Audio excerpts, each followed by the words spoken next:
माणुसकीच्या या कार्यक्रमासाठी उपस्थित असलेले अंबेजोगाई नगरीचेच भूमिपुत्र आणि सध्या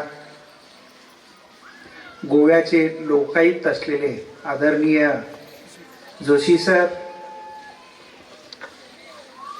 माझे सीनियर आणि ज्यांचं MGM डीम्ड युनिव्हर्सिटी म्हटलं की आदराने नाव घेतलं जातं असे मेडिकल एज्युकेशनचे फादर आदरणीय डॉक्टर PM जाधव सर,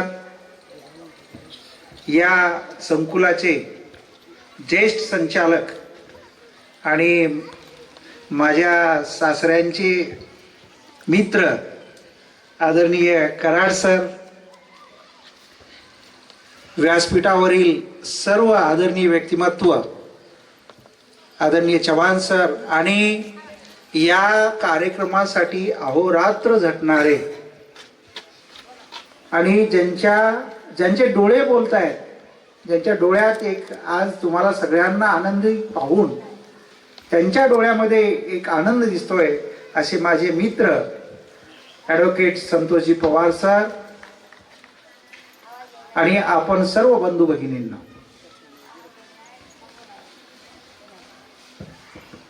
नावातच सर्व काही आलं, आधार माणुसकीचा. मी तुम्हाला 5 मिनिटात एक गोष्ट सांगणार आहे. मला तुमच्यामध्ये माझी आई दिसते, माझी थोरली बहीण दिसते, कारण मी सुद्धा एक सर्वसामान्य शेतकरी कुटुंबातून आलेला. आज जे काही माझं व्यक्तिमत्व आहे, तुमच्यासारख्याच माझ्या थोरली बहीण असेल, माझे आई वडील असतील, यांनी कष्ट करून मला उभा केलेला आहे. त्यामुळे मी आज म्हटलं तुमच्या कार्यक्रमाला येणार. मला सांगितलं सर तुम्हाला यावं लागेल. मी म्हटलं येणार, आवर्जून येणार. कितीही संकट आली किंवा कितीही काही काम असतील तरी मी येणार. कारण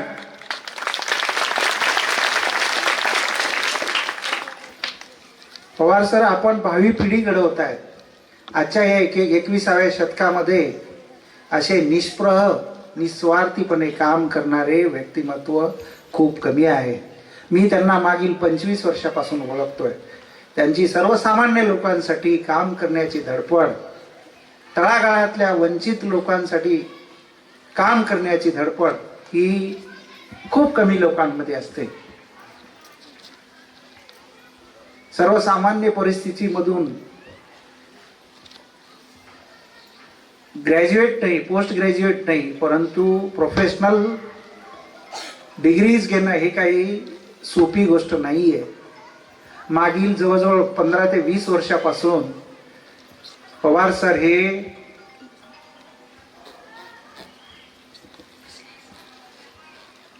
प्रत्येक दानशूर व्यक्तिमत्वांकडे जाऊन सर असा मुलगा आहे, सर अशी मुलगी आहे, सर ही स्त्री आहे, तिने आत्महत्या केलेली आहे, तिच्या घरच्यांनी कुटुंबातल्या कोणीतरी आत्महत्या केलेली आहे आणि त्यासाठी मला थोडी मदत हवी आहे,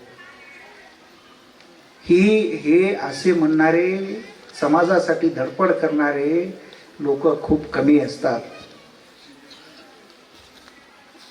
आणि आपल्या देशात प्रोफेशनल कॉलेजला तर मग ते वैद्यकीय शिक्षण असेल, इंजिनिअरिंग असेल किंवा इतर कुठलेही प्रोफेशनल कॉलेजेस असतील, तिथं जाऊन तिथली अव्वाच्या सव्वा फीस भरणं असेल किंवा इतर काही गोष्टी असतील, हे सर्वसामान्य विद्यार्थ्यांच्या आवाक्याच्या बाहेरची गोष्ट आहे.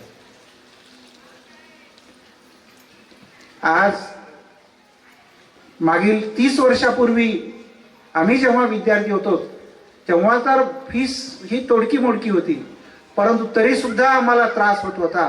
तर आज तुम्हाला किती त्रास होत असेल.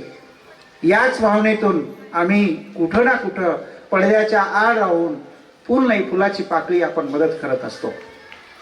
आज मी पवार सरांना एक ग्वाही देऊ इच्छितो की हे जे सर्व निराधार कुटुंब आहे, सर आपण फक्त हाक मारा. यांना वैद्यकीय जेव्हा कधी अडचण असेल, गायत्री हॉस्पिटल लातूर तर्फे आपणास फ्री ऑफ कॉस्ट ट्रीटमेंट देण्यात येईल असं मी तुम्हाला ग्वाही देतो.